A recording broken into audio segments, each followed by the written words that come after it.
You are looking at Julian's pronunciation guide, where we look at how to pronounce better some of the most mispronounced words in the world, like this other curious word. But how do you say what you're looking for today?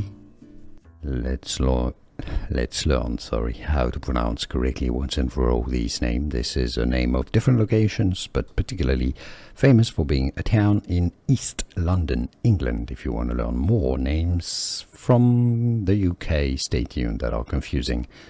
In British English, it's pronounced as Stratford. Okay, so it's not Ford. That would be American English, Stratford in American English in the US, but in the UK, Stratford,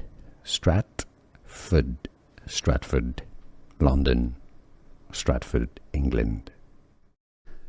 Here are more videos on how to pronounce more confusing words and names too many mispronounced. Like this video if you found it useful. I appreciate your support. I'll see you soon and thanks for watching.